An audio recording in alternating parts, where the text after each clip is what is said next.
கிறிஸ்துவுக்குள் பிரியமானவர்களே, இன்றும் கூட ஒரு காணொளியில் உங்களை சந்திப்பதில் நான் மிகுந்த மகிழ்ச்சி அடைகிறேன்.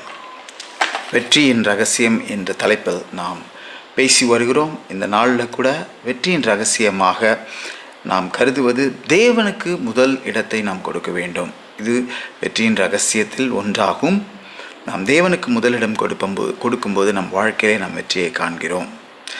இதற்காக நாம் தெரிந்து கொள்ளப்பட்ட வேத பகுதி மத்தேயு எழுதின சுவிசேஷம் 6வது அதிகாரம் 33வது வசனம் இப்படியாக சொல்லுகிறது: முதலாவது தேவனுடைய ராஜ்யத்தையும் அவருடைய நீதியையும் தேடுங்கள், அப்பொழுது இவைகளெல்லாம் உங்களுக்கு கூட கொடுக்கப்படும்.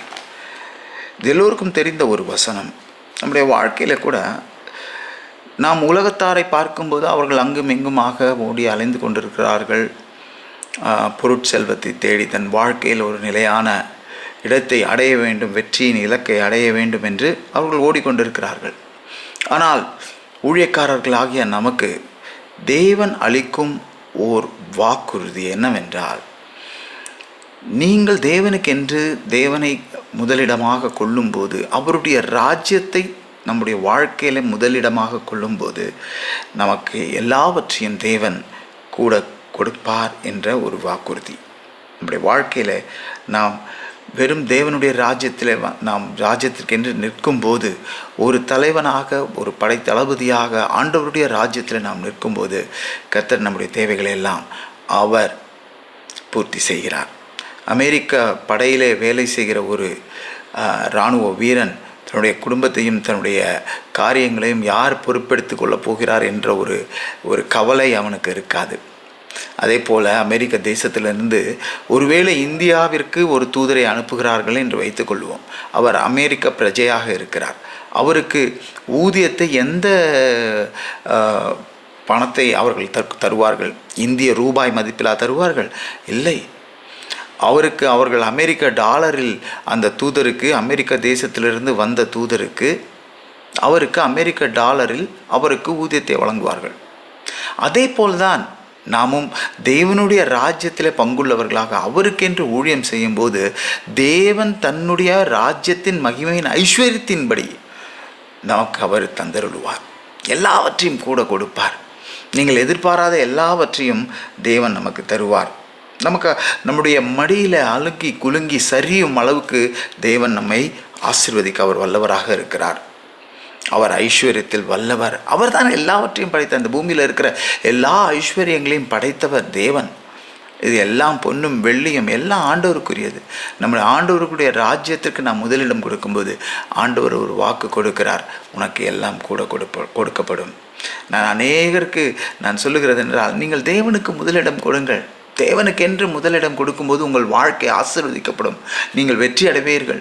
உங்களுக்கு தேவனுடைய ராஜ்யத்தில் நீங்கள் பங்குள்ளவர்களாக ஆகும்போது சந்தோஷம், சமாதானம், உங்களுக்கு ஐஸ்வர்யம் எல்லாம் உங்களுக்கு கூட வரும்னு நான் சொல்லும்போது என்னை விசுவாசிப்பதில்லை. அவர்கள் என்னுடைய வார்த்தைகளை விசுவாசிப்பதில்லை. ஆனால் என்னுடைய வாழ்க்கையில் நான் அனுபவபூர்வமாக தேவனுக்கென்று நான் நின்றபோது தேவன் என்னை எல்லாவற்றிலும் ஐஸ்வர்யவானாக, எல்லாவற்றிலும் பங்குள்ளவனாக, என்னுடைய எல்லா தேவைகளையும் சந்திக்கிறவராக அவர் இருந்தார். கிரேக்க மொழியிலே கூட கொடுக்கப்படும் என்ற இந்த வார்த்தை எழுதப்பட்டிருக்கிறது என்னவென்றால், ஒரு தொழில் செய்கிறவரோ அல்ல ஒரு கடைக்காரரோ ஒரு பொருளை விற்கும்போது வாடிக்கையாளரை அவர்கள் மகிழ்விக்கும்படியாக இலவசமாக எதையோ கூட கொடுக்கிறார்கள் அல்லவா? அதே வார்த்தையை தான் மத்தேயு சுவிசேஷத்தில் எழுதியிருக்கிறார்கள். கூட கொடுக்கிறது. அதாவது ஒரு ஷாம்பு வாங்கினால் உனக்கு ஒரு சோப் இலவசம் அல்லது ஒரு சீப் இலவசம் என்று கொடுக்கிறார்கள் அல்லவா?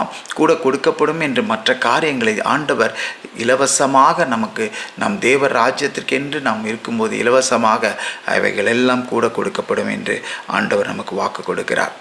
இந்த நாளில் கூட நம்ம பார்க்கும்போது 1 ராஜாக்களில் நம்ம பார்க்கும்போது சாலமோனிடம் ஆண்டவர் உனக்கு என்ன வேண்டும் என்று கேட்டபோது, சாலமோன் எனக்கு ஞானத்தை தாருங்கள் ஆண்டவரே என்று கேட்டபோது அவனுக்கு தேவன் ஞானத்தை மாத்திரமல்ல, சாலமோனுக்கு அவனுக்கு எல்லாவற்றையும் தேவன் கூட கொடுத்தார். அதே போல தான் நம் வாழ்க்கையிலும் நம் ஆண்டவருக்கென்று நம்முடைய நேரத்தையும், நம்முடைய பணத்தையும், நம்முடைய வலிமையையும், நம்முடைய இளமையையும் நாம் ஆண்டவருக்கென்று நாம் செலவு செய்யும்போது, ஆண்டவருக்கென்று கொடுக்கும்போது மற்றவைகள் எல்லாம் ஆண்டவர் நமக்கு கூட கொடுப்பார். நம்முடைய வாழ்க்கையில் பிரியமானவர்களே, உங்களுக்கு ஆண்டவர் ஒருவேளை இந்த பூமியில் நேரத்தை கொடுத்துருக்கலாம். ஆனால் நான் ஒரே ஒரு கேள்வி கேட்குறேன் உங்ககிட்ட, உங்களுடைய நேரத்தை நீங்கள் எப்படியாக ஆண்டவருக்கு செலுத்துகிறீர்கள்? அவருக்கென்று ஏதாவது செய்கிறீங்களா? உங்கள் வாழ்க்கையில் நம்ம கர்த்தருக்கென்று நம்ம ஏதாவது செய்கிறோமா?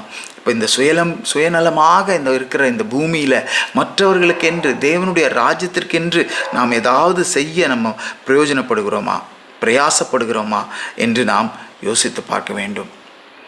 ஒரு உண்மை சம்பவத்தை சொல்லி நான் முடிக்க விரும்புகிறேன். வில்லியம் கோல்கேட் என்ற ஒருவர் இங்கிலாந்து தேசத்தை சார்ந்தவர். இவர் ஒரு உலகப் போரின் காரணமாக அவர் அமெரிக்க தேசத்திற்கு குடிபெயர்ந்தார். அந்த நேரத்தில் தகப்பனும் மகனுமாக சேர்ந்து அவர்கள் மெழுகுவத்தி மற்றும் சோப்பு மற்றும் காரியங்களை தயாரிக்கிற ஒரு கம்பெனியை அவர்கள் உருவாக்கினார்கள். அவர் ஒரு பார்ட்னர்ஷிப் முறையில் அந்த கம்பெனியை உருவாக்கினது. இரண்டு ஆண்டுகளுக்கு அப்புறம் அந்த பார்ட்னர்ஷிப் முறிவு பெற்றது. அவர்கள் பிரிந்த காரணத்தினால் தகப்பன், கோல்கேட்டின் தகப்பன், அந்த தகப்பனார் அந்த கம்பெனியை மூடிவிட வேண்டும், அந்த தொழிலை விட்டுவிட வேண்டும் என்று இருந்தபோது வில்லியம் கோல்கேட் இந்த கம்பெனியை நடத்த அவர் முன் வந்தார். ஆனாலும் அவர் ஒரு வருட காலம் அந்த கம்பெனியை நடத்தி கம்பெனி நஷ்டத்தில் முடிந்ததினால் அந்த கம்பெனியை மூட வேண்டியதாயிற்று. ஆனால் விடாமுயற்சியாக வில்லியம் கோல்கேட் நியூயார்க் நகரத்திற்கு சென்ற அந்த கம்பெனியை திரும்பவும் அவர் துவங்க வேண்டும் என்று அவர் முயற்சி செய்தார். அப்படி முயற்சி செய்யும்போது ஒரு நாள் அவர் இயேசுவை ஏற்றுக்கொண்டார். இயேசுவை ஏற்றுக்கொண்டது மாத்திரமல்ல, அவர் ஆதியாகமம் 28வது அதிகாரத்தில் யாக்கோபின் சரித்திரத்தை வாசிக்கும்போது அவர் ஆதியாகமம் 28, 21, 22 வசனங்களில் சொல்லுகிறது போல, யாக்கோபு சொல்லுகிறார், என்னை என் தகப்பன் வீட்டுக்கு சமாதானத்தோடே திரும்பி வர பண்ணுவாரானால் கர்த்தர் எனக்கு தேவனாயிருப்பார். அது மாத்திரமல்ல, நான் தூணாக நிறுத்தின இந்த கல் தேவனுக்கு வீடாகும். தேவரீர் எனக்கு தரும் எல்லாவற்றிலும் உமக்கு தசம்பாக செலுத்துவேன் என்று சொல்லி பொருத்தனை பண்ணி கொண்டான். இந்த வசனத்தை வாசித்த வில்லியம் கோல்கேட் அவரும் அவருடைய வாழ்க்கையில், ஆண்டவரே நீர் என்னை ஆசீர்வதித்தால் நான் உமக்கென்று தசம பாகத்தை செலுத்துவேன் என்று அவர் பொருத்தனை பண்ணினார். அப்படி பிறந்தது தான் அந்த கோல்கேட் கம்பெனி. அந்த கோல்கேட் கம்பெனி 10% அவர் ஆண்டவருக்கு என்று செலுத்தி வந்தார். ஆண்டவர் அவருக்கு மிகுந்த ஆசீர்வாதத்தை தந்த பிறகு அவர் 20%, 30%, 40% வரை அவருடைய வருமானத்தில் அவர் தசம பாகத்தை செலுத்தினார். எனக்கு பிரியமானவர்களே, உங்கள் கரத்திலே கொடுத்திருக்கிற காரியங்களுக்கு நீங்கள் உண்மையாக தேவனுடைய ராஜ்யத்துக்கென்று கொடுக்கிறவர்களாக, தேவன் ராஜ்யத்திற்கு முக்கியத்துவம் கொடுக்கிறவர்களாக நீங்கள் இருக்கிறீர்களா என்று பார்க்கணும். உண்மையான ஒரு உக்கிராகனக்காரனாக கர்த்தருக்கென்று நீங்கள் தரும்போது, தேவனுடைய ராஜ்யத்திற்கென்று நீங்கள் முதல் உரிமையை கொடுக்கும்போது, முதலாவது தேவனுடைய ராஜ்யத்தையும் அவர் நீதியும் தேடுங்கள், அப்பொழுது இவைகளெல்லாம் உங்களுக்கு கொடுக்கப்படும். எனக்கு பிரியமானவர்களே, தேவனுடைய ராஜ்யத்தை நீங்கள் தேடும்போது உங்கள் வாழ்க்கை வெற்றியாக அமையும். இதுதான் வெற்றியின் இன்னொரு ரகசியம். இன்னொரு வெற்றியின் ரகசியத்தோடு உங்களை சந்திக்கும்படி நாம் எல்லோரும் தேவனுடைய இன்றைக்கு நாம் கேட்ட இந்த செய்தியை நாம் சிந்தித்து பார்ப்போம். நம்முடைய வாழ்க்கையில் இதை அபியாசப்படுத்துவோம். ஆண்டவருக்கென்று நம்முடைய நேரத்தையும் நம்முடைய பணத்தையும் நம்முடைய காரியங்களையும் நாம் தேவனுக்கென்று செலுத்தும்போது, தேவனுக்கென்று முக்கியத்துவம் கொடுக்கும்போது மற்றவர்கள் எல்லாவற்றையும் தேவன் நமக்கு கூட கொடுக்க வல்லவராக இருக்கிறார். எனக்கு பிரியமானவர்களே, நம்ம எல்லோரும் இப்பொழுது கண்களை மூடி ஜெபிப்போமா? ஒரு நிமிடம். எங்களை நேசிக்கிற எங்கள் அன்பின் பிதாவை, இதோ ஆண்டவரே, நீர் சொல்லியிருக்கிற வாக்கு தத்தத்தை நான் ஆண்டவரே இவர்களுக்கு அறிவித்திருக்கிறேன். ஒருவேளை அவர்கள் வாழ்க்கையிலே ஒரு முன்னேற்றத்தை அடையாமல், வெற்றியின் பாதையை அறியாமல் ஆண்டவரே இருக்கிற ஜனங்களுக்காக நான் ஜெபிக்கிறேன். இதை கேட்டுக்கொண்டு இருக்கிற ஆண்டவரே ஒவ்வொருவருக்காகவும் இந்த நேரத்தில் ஆண்டவரை கஷ்டத்தில் இருக்கிற, கடன் பிரச்சனையில் இருக்கலாம், ஆண்டவரே அவர்கள் பொருளாதார ரீதியிலே ஆண்டவரை பாதிக்கப்பட்டிருக்கலாம். கர்த்தர் நீர் அவர்கள் வாழ்க்கையை ஆசீர்வதிக்கும்படியாக நான் ஜெபிக்கிறேன். அவர்கள் வாழ்க்கை பொருளாதாரத்தை ஆசீர்வதிக்கும்படியாக, முன்னேற்றத்தை தந்து ஆசீர்வதிக்கும்படியாக ஜெபிக்கிறேன். உமக்கென்று அவர்கள் நிற்கும்போது கர்த்தர் அவர்களுக்கு எல்லாவற்றையும் கூட கொடுத்து இந்த குடும்பத்தையும் அவர்கள் சந்ததியையும் ஆசீர்வதிக்கும்படியாக ஜெபிக்கிறேன். இந்த ரகசியத்தை அறிந்து ஆண்டவரே அவர்கள் வாழ்க்கையில் இதை அபியாசப்படுத்தும் போது கர்த்தர் ஆண்டவரே நீர் அவர் வாழ்க்கையில கிருபைகளை தந்து அநேக ஆசீர்வாதம் தரப்போகிறதற்காக உமக்கு நன்றி. நாளில் ஆண்டவர் இதை கேட்டிருக்கிற ஒவ்வொருவரையும் கர்த்தர் ஆசீர்வதிக்கும்படியாக ஜெபிக்கிறேன். இஸ்ரவேலுக்கு வரும் ஆசீர்வாதத்தை அவர்கள் காணட்டும்.